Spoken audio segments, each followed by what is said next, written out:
Hello అండి. Kiran ma'am daily వ్లాగ్స్‌కి స్వాగతం. ఎలా ఉన్నారండి? అందరూ బాగున్నారా? నేనైతే చాలా బాగున్నానండి. మీరందరూ కూడా బాగుండాలని మనస్ఫూర్తిగా కోరుకుంటున్నాను. ఈరోజు వీడియో వచ్చేసి సజ్జరవ్వతోని పరమాన్నం ఎలా తయారు చేయాలో చూద్దామండి. ఈ సజ్జరవ్వలో మనకి కాల్షియం, ఐరన్, ఫైబర్ పుష్కలంగా ఉంటాయండి. ఇవి మన ఆరోగ్యానికి చాలా మంచిదనమాట. అయితే ఈ సజ్జరవ్వను తయారు చేసుకునే ప్రాసెసే కొంచెం టఫ్‌గా ఉంటుందండి.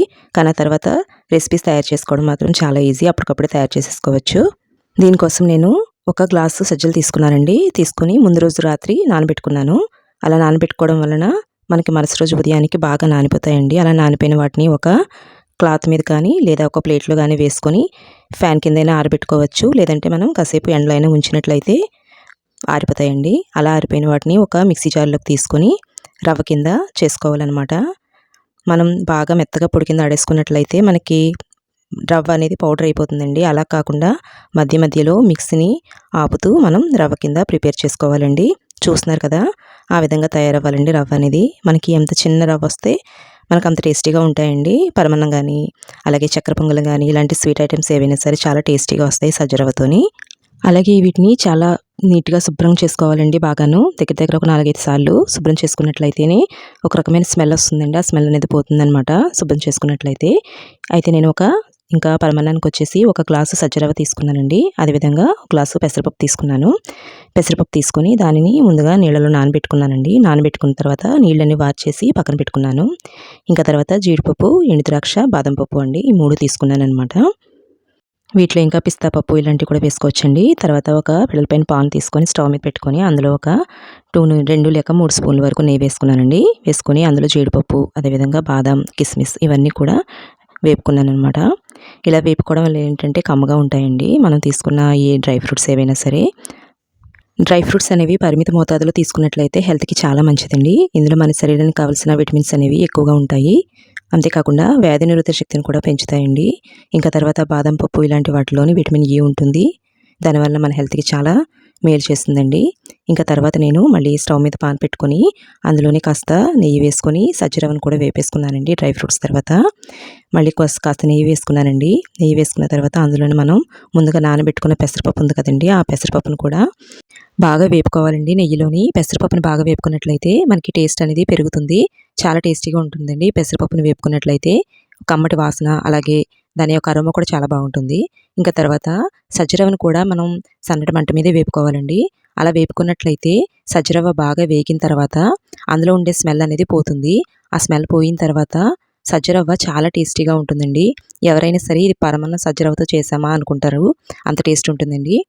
ఇంకా తర్వాత నేను ఏ గ్లాస్తో అయితే సజ్జరవ్వని పెసరపప్పుని తీసుకున్నానో అదే గ్లాస్తోని ఒక 3 గ్లాసులు నీళ్లు బాగా వేడి చేసుకొని ఆ నీళ్ళని ఈ రెండింటి మిశ్రమం ఉంది కదండి, సజ్జరవ్వ అలాగే పెసరపప్పు, వాటిలో కలుపుకొని అలాగే ఉడికించుకున్నానండి. సజ్జరవ్వ అనేది బాగా ఉడకాలండి. అలా ఉడికిన తర్వాతే మనకి టేస్ట్ అనేది బాగుంటుంది. అలాగే మనం కొంచెం చూడాలండి సజ్జరవ్వ అనేది ఉడికిందా లేదా అనేది. అలా ఉడికిన తర్వాత నేనైతే కొంచెం లైట్గా పసుపు అనేది వేసుకున్నానండి అలా ఉడికించేటప్పుడే. అందుకే మీకు ఆ కలర్ కనిపిస్తుంది. ఇది దేనికంటే జస్ట్ కలర్ కోసం అండి. ఒకవేళ మీ దగ్గర కనుక ఏదైనా ఫుడ్ కలర్ కనుక ఉన్నట్లయితే అది వేసుకోవచ్చు. ఎందువల్లంటే సజ్జ అనేది బ్రౌన్ కలర్లో ఉంటుంది కదండి. సేమ్ అదే కలర్లో ఉన్నట్లయితే పాయసం అంత టేస్టీగా కనిపించదు. అంటే మన కంటికి సరిగ్గా అనిపించదు అనమాట తీసుకోవడానికి. పిల్లలు కూడా అంతగా ఇష్టపడరు. అలా కాకుండా yellowish కలర్లో కనిపించినట్లయితే చాలా ఇష్టంగా తీసుకుంటారు. ఇంకా తర్వాత నేను ఏ గ్లాస్తో అయితే సజ్జరవ్వ తీసుకున్నానో అదే గ్లాస్తోని 3 గ్లాసులు పాలు పోసుకున్నానండి. ఇలాగా పాలు పోసుకున్న తర్వాత కాస్త పాలల్లోని అలాగే నీళ్లు కలిపాం కదండి, రెండిట్లోని బాగా ఉడికించుకోవాలండి సజ్జరవ్వని. పాలు కలపడం వల్ల మనకి కమ్మదనం అనేది బాగుంటుందన్నమాట. టేస్ట్ చాలా బాగుంటుంది. అయితే నేను ఇందాక పసుపు వేసానండి. ఆ వేసిన క్లిప్పింగ్ మిస్ అవ్వకపోవడం వలన నేను మళ్ళీ ఒకసారి మీకు అక్కడ చూపించాను అనమాట, నేను పసుపు వేసుకున్నాను అని. కాస్త గమనించగలరు. ఇంకా తర్వాత నేను ముందుగా డ్రై ఫ్రూట్స్ అని వేపేసుకున్నాను కదండి, అందులో సగం అనేది కాస్త చిన్న ముక్కల కింద కట్ చేసుకున్నాను. ఆ ముక్కలను వేసేసుకున్నాను. ఆ తర్వాత మళ్ళీ ఇవి పెద్దవి ఉన్నాయి కదండి, వాటిని అలా వదిలేసానమాట. దీనివల్ల ఏంటంటే ఒకవేళ పిల్లలు ఎవరైనా సరే డ్రై ఫ్రూట్స్ తినడానికి ఇష్టపడని పిల్లలు కూడా వాళ్ళకి తెలియకుండానే ఈజీగా ఇష్టంగా తింటారండి. అందువలన అలాగా 2 విధాలుగా చేసుకొని నేను పాలలో కలుపుకున్నాను. డ్రై ఫ్రూట్స్ అనేవి మనకి చాలా మంచిదండి. ఇందులో యాంటీ ఆక్సిడెంట్స్ కూడా ఎక్కువగా ఉంటాయి కదా. ఇంకా అదేవిధంగా తక్కువ అంటే పరిమితిలో తీసుకున్నట్లయితే బరువు నియంత్రణ కూడా ఉపయోగపడతాయండి. అలాగే చర్మానికి, జుట్టుకి, ఆరోగ్యానికి చాలా మంచిదండి. ఎముకల బలానికి కూడా ఉపయోగపడతాయి. ఎందువల్లంటే మనం ఇందులోని బాదం పప్పు, జీడిపప్పు, అదేవిధంగా కిస్మిస్ కూడా కలిపాం కాబట్టి మనకి రక్తహీనత ఇలాంటి ప్రాబ్లమ్స్ నుంచి కూడా మనల్ని మనం కాపాడుకోవచ్చు అనమాట.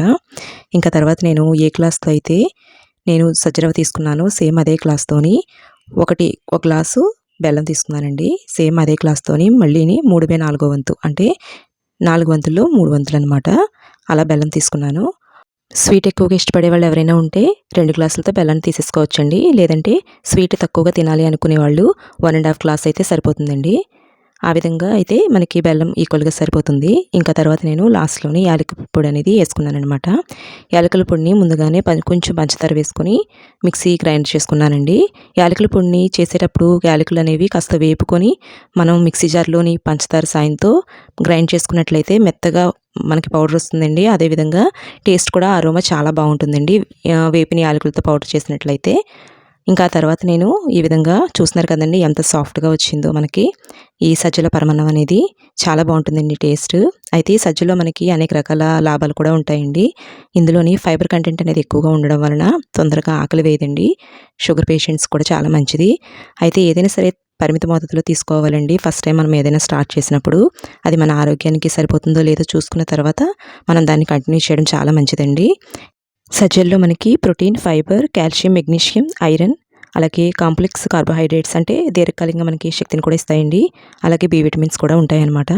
అయితే ఈ సజ్జలు అనేవి మనం వేసవికాలంలో చాలా తక్కువగా తీసుకోవడం మంచిదండి. ఎందుకంటే ఎక్కువ వేడిని కలుగజేస్తాయి. అలాగే హెల్త్కి సంబంధించిన రెసిపీస్ అలాగే బెనిఫిట్స్ కూడా మీతో షేర్ చేసుకోవడం నాకు చాలా సంతోషంగా ఉందండి. ఒకవేళ మీకు కూడా నా కంటెంట్ నచ్చినట్లయితే తప్పకుండా సబ్స్క్రైబ్ చేసుకోగలరు. హెల్తీ రెసిపీస్ని ఇష్టపడే వాళ్ళు ఎవరికైనా సరే మీకు తెలిసిన వాళ్ళు ఉంటే తప్పకుండా నా రెసిపీస్ని షేర్ చేయగలరు. థ్యాంక్ యూ అండి. Thank you so much.